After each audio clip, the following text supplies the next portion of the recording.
आज हिंदुस्तान में हर वर्ग को किसी न किसी चुनौती का सामना करना पड़ रहा है, मगर अल्पसंख्यक खासतौर पर मुसलमानों पर जो कहर टूटा है वो किसी से छुपा नहीं है। ये लोग सिर्फ अपने मजहबी पहचान की वजह से निशाने पर हैं। संविधान का अनुच्छेद 15 कहता है कि किसी भी नागरिक के साथ धर्म, जाति या किसी और वजह से भेदभाव नहीं होना चाहिए, लेकिन हकीकत इसके उलट है।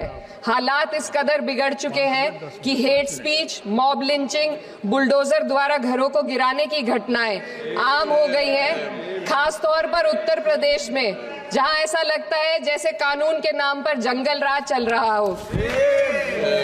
संभल में जो हुआ वो सबके सामने है। पुलिस के संरक्षण में निर्दोष लोगों की हत्या की गई और सरकार ने चुप्पी साध ली। अल्पसंख्यकों पर हिंसा बढ़ती जा रही है, मगर सत्ता में बैठे लोग या तो आंखें मूंदे हुए हैं या फिर इन घटनाओं को बढ़ावा दे रहे हैं। हद तो तब हो जाती है जब न्यायपालिका की बात भी अनसुनी कर दी जाती है। सुप्रीम कोर्ट ने मॉब लिंचिंग पर 11 सूत्रीय निर्देश जारी किए थे।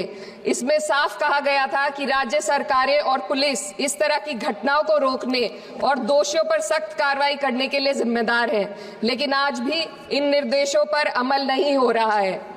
हाल ये है कि मॉब लिंचिंग को रोकने की बजाय सत्ता में बैठे लोग आग में घी डालने का काम कर रहे हैं। उनकी जुबान से ऐसी बातें निकलती हैं जो नफरत को और बढ़ावा देती है।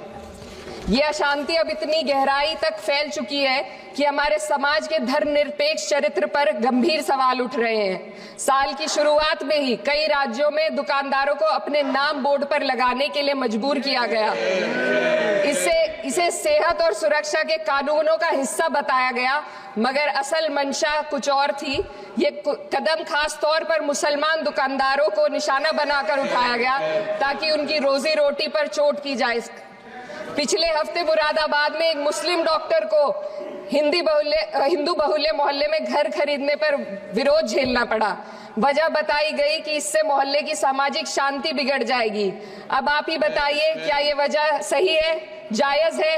असल में ये छोटी बड़ी घटना इस बात का सबूत है कि सांप्रदायिकता को बढ़ावा देने वाले बयान और नीतियां हमारे समाज को अंदर से खोखला कर रही है।